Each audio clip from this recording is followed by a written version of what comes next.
The camera's just going to, thanks, Chris. The recording is just trained on the speaker, so you're not showing up on that. And later that'll be posted on the website. And I'll say something at the end about how you can find that if you want to go back and look at the recording. So let's let's pause for a moment. I want to offer a few reflections around an attitude that we bring to the practice or hope to bring to the practice, and that's the attitude of letting go, or another way to say that is letting things be, or perhaps maybe better expressed in the attitude of non-clinging and non-rejecting and non-striving. And this is really an important part of the practice. We can start to pay attention to a lot of things and then kind of get wrapped up in them. And that's not mindfulness. That's a different kind of attention. So I want to tell a short story to illustrate this point a little bit. And it's from the book called The Book of Awakening, Having the Life You Want by Being Present to the Life You Have. And it's by Mark Nepo.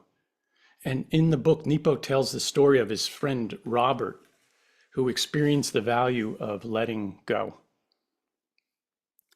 Robert was recalling to Nepo the time the 2 springs ago when he was determined to paint the family room.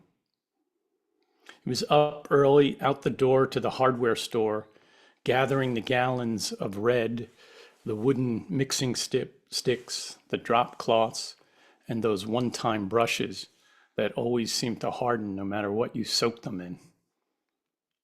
He mixed the paint outside on the lawn and waddled to the door with a gallon in each hand, the drop cloth under his arm, and a wide brush in his mouth. Robert began laughing and telling what happened next. I teetered there for minutes, trying to open the door and not wanting to put anything down. I was so stubborn. I had the door almost open when I lost my grip and stumbled backward and wound up on the ground, red gallons all over me. Hearing the story of his friend, Nepo comments, amazingly, we all do this, whether with groceries or paint or with the stories we feel determined to share. We do this with our love, with our sense of truth, even with our pain. It's such a simple thing, but in a moment of ego, we refuse to put down what we carry in order to open the door. Time and time again, we are offered the chance to truly learn this. We cannot hold on to things and still enter. We must put down what we carry, open the door, and then take up only what we need to bring inside.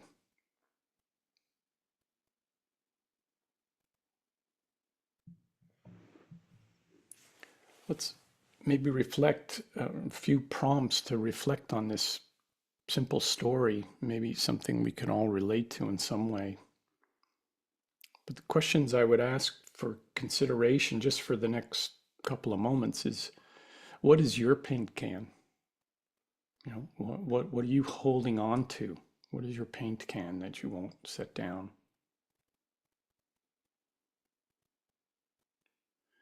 And what keeps you from putting it down?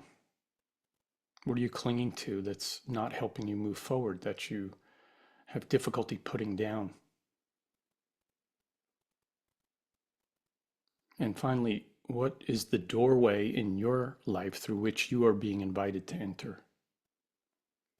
What new way of being, maybe what new way of living could open up for you? So what is your paint can?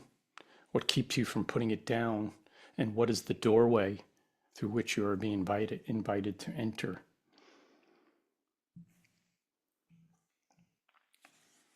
You might even jot these questions down and come back to them at some other time, later today or tomorrow or next year. What is my paint can? What keeps me from putting it down? And what doorway into something else am I being invited?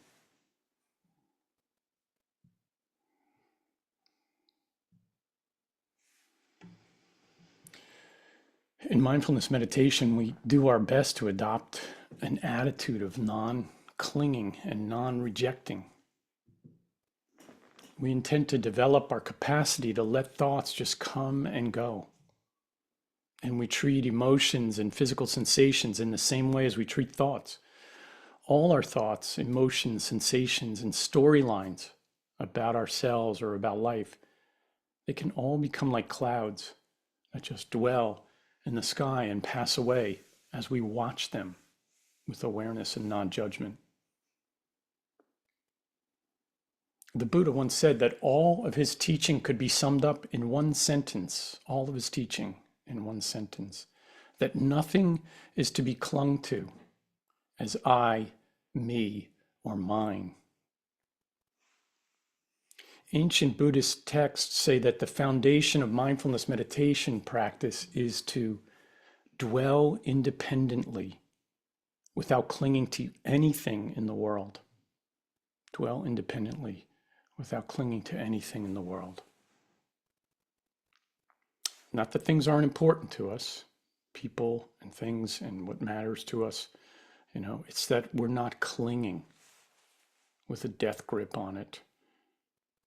In mindfulness practice, we begin by learning to just simply observe our thoughts and our emotions and our sensations. And we practice this observation, and we can maybe start to discover that we can kind of drop below our thinking. Still there, but we're not pulled in by it. And when we purposely practice letting things be as they are, we begin to understand that we're also bigger than whatever is happening to us.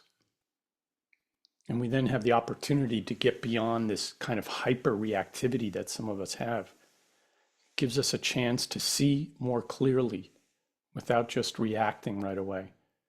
And this cultivates understanding, insight, or what many of the meditation traditions call wisdom. Really seeing life on life's terms. So let's take some time now to sit with this kind of awareness as best we can. This awareness without clinging and without striving. And just practicing it moment by moment by moment, simply watching as things come and go. So adopting a posture now, a physical posture, we call it mindfulness, but it's a body practice also. So if you're seated in a chair, just adjusting yourself so that you can be firmly planted, feet flat on the floor, adjust yourself on the seat of the chair, maybe as best you can, allowing the spine to kind of rise up and leveling the head. If you're sitting on the floor, then same thing, establishing a sturdy foundation.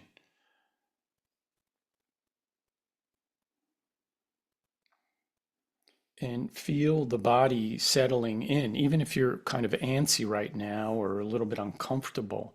But see if there's a little room without having to be completely attached to feeling any particular way, like very relaxed or anything, but just to really practice being present.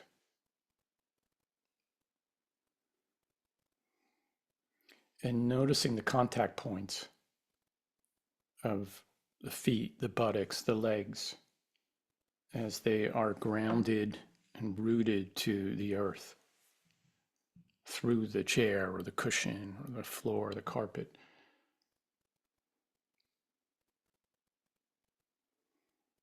And then let there be a rising up in the upper part of the body from the waist up, a lengthening up through the spine and a leveling of the head.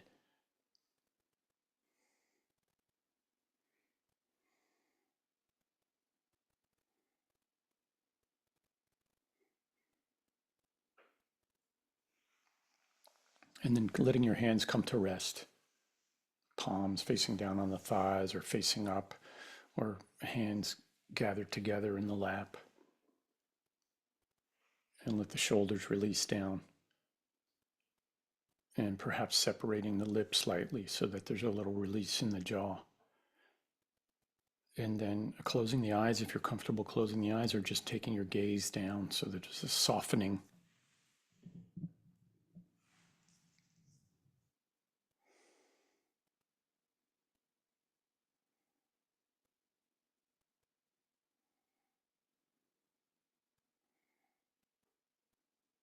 And noticing the breath right now in this moment that produces this ongoing feedback that connects us to the moment, helps us to become aware of this moment. And noticing the breath not as an idea or following the breath or exploring the breath, but just noticing the physical sensation of breathing in and breathing out, and those spaces in between the in-breath and the out-breath.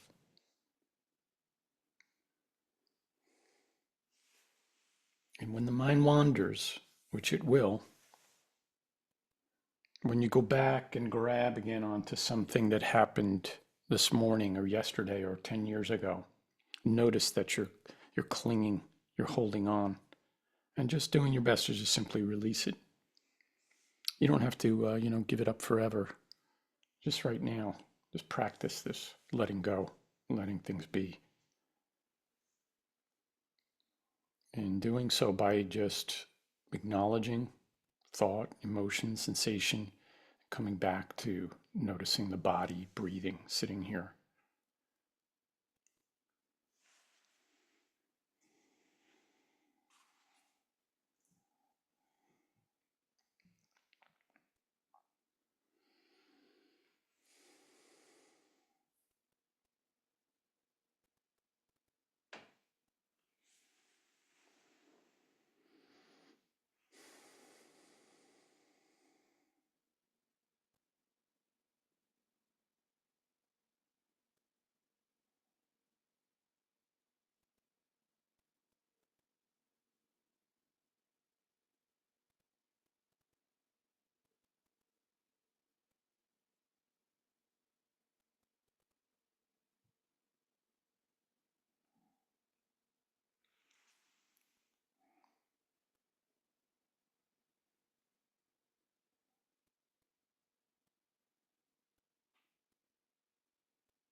Notice where the mind is right now.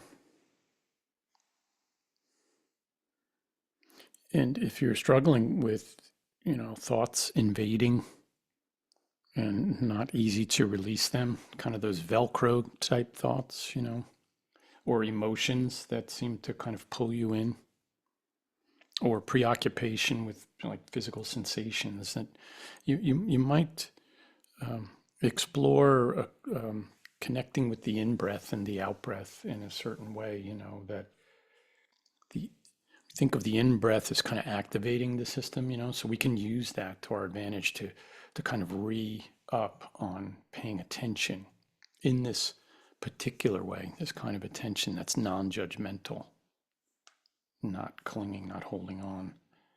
So we can breathe in and re-up and notice, bring our attention to what's happening. And then we think of the out breath, as a kind of releasing, letting go. And so we can breathe out and let that thought or emotion kind of go with the out breath.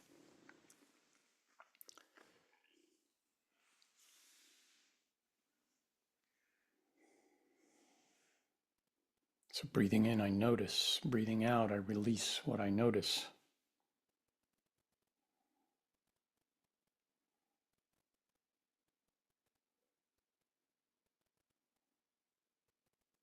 And doing this over and over may seem like a little bit of a dead end, circular thing. It's actually very powerful, cultivating our capacity to both be attentive and aware and not be pulled in or occupied by.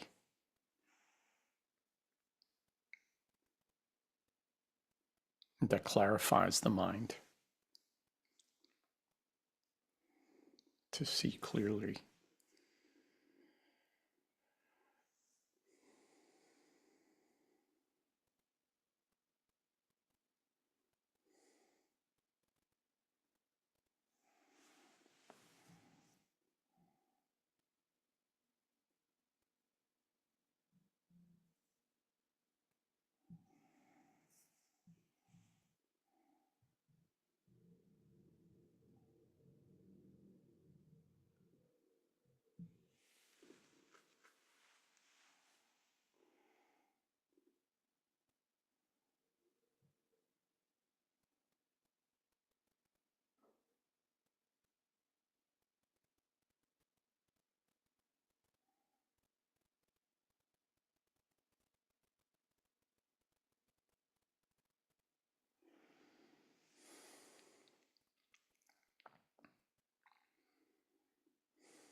Close this brief sit with a poem from the 13th century Sufi mystic Rumi. And it's about this attitude of openness. It's called the guest house. This being human is a guest house. Every morning, a new arrival. A joy, a depression, a meanness. Some momentary awareness comes as an unexpected visitor. Welcome and entertain them all, even if they're a crowd of sorrows who violently sweep your house empty of all its furniture. Still, treat each guest honorably. She may be clearing you out for some new delight. The dark thought, the shame, the malice, meet them all at the door, laughing, and invite them in. And be grateful for whoever comes, because each has been sent as a guide from beyond.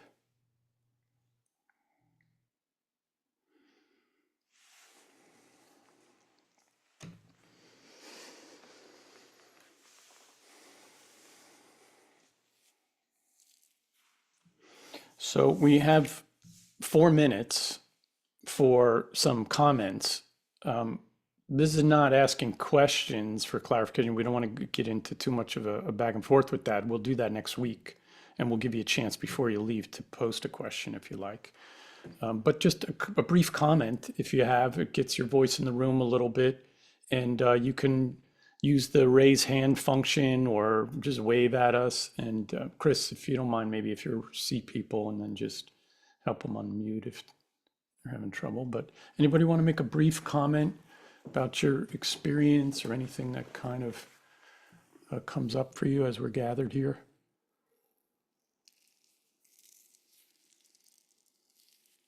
As Kelly's posting in the chat, extremely powerful today, much gratitude. Patty loves the guest house. It's a popular poem for good reason. And you can speak too, if you want to comment, just, I noticed, another Kelly, I noticed acceptance of my thoughts, which allowed them to just be. That's a nice little break for some of us. I can share something. I'm on a snow day from my job, like probably a lot of people in the South with the 3 inches of snow we got. And I thought, oh, I have my whole day to get some things done and became overwhelmed by not getting enough done as the days has gone by. So grateful to stop here and maybe reset that, whatever was going on with me there. Yeah. While we were practicing our mindfulness, my mind kept going to the things that I'll get done this afternoon. So trying to come back to the moment. So thank you for this and restarting this again. I guess you've done it before. So Yeah. Thanks, Jane. And yeah. yeah, it doesn't take that much time. And this is a common thing, though, that our mind will get carried. We've got the to-do list. April is also saying I'm on a snow day too. So, and Sharon's talking about a difficult morning conversation that kept coming up. This challenge of releasing it. I'm on my way, though, she says. So, yeah, it's bit by bit. A lot of times, just working with it. Yeah, that's why we intentionally do this for just 30 minutes too, so you can take a little pause in your day. Like you don't have to commit to a whole day, which, isn't going to happen. So, but you can do this on your own like that too. Just take 3 breaths in the middle of it all. Anybody else want to say anything aloud?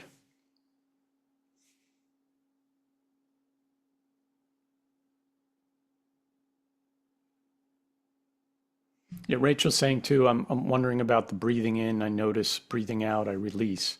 What I notice, this practice felt a little busy to me. Does it get more spacious? Yes, you can kind of modulate that as much as you like. Use that or not use that, and we don't want to get too caught up in thinking about what we're doing and just really do it.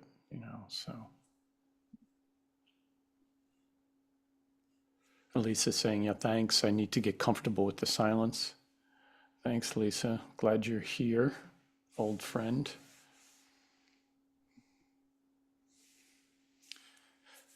Time for one more comment. If anybody wants to audibly make a comment or just keep posting in the chat. Hey, I'll comment. It's Bo. Hi, Bo. I think this is awesome. This is something I used to do at when I worked an old corporate job, once a week on Thursdays, and it's a familiar place and space to be able to stop doing a work day, to stop, inhale, exhale, and it's very, very important if you to kind of get into that practice. And also being a community also speaks volumes because it allows you to feel belonged, but also maybe for some, and even for me, I'm a groupie. I like being engaged with others. Just thank you. I think it's great. And so I hope it keeps going. Great, thanks, Bo. Appreciate it. And thanks for being here and contributing to this community. It takes all of us, to come together just to create a space to practice. It doesn't have to be anything fancy, the moment provides. So it's time for us. I just want to mention, like I did at the top, that we'll on the 4th or the last Wednesday of the month, we'll kind of we'll bring in some of the questions that are being asked. So if you want to add that before you go, if you have a question or something you're wondering about, or even a suggestion, and if you don't get it in the chat or that's too cumbersome for you, you can reach out to us directly through an email, info@mindfulnesscenteratlanta.com. And that is also the place, mindfulnesscenteratlanta.com, where there'll be the recordings. Just find your way to the Mindfulness for the Moment page, and at the bottom of that is a link to resources. The videos are there, and other resources. I'll put the Mark Nepo book there, things like that. So for you, yeah. Well, thank you all for being here. And if you want to unmute and say goodbye out loud to everyone, you can feel free to do that, or you want to put a little something else in the chat. But we'll hopefully see you next time. Thanks Bye, for guys. being Have a here. great Thank day. you. Well, Thank you. Good to see everyone. Mark. hey, Rachel. Bye. Take care, everyone. Bye, Thompsons. Love you guys.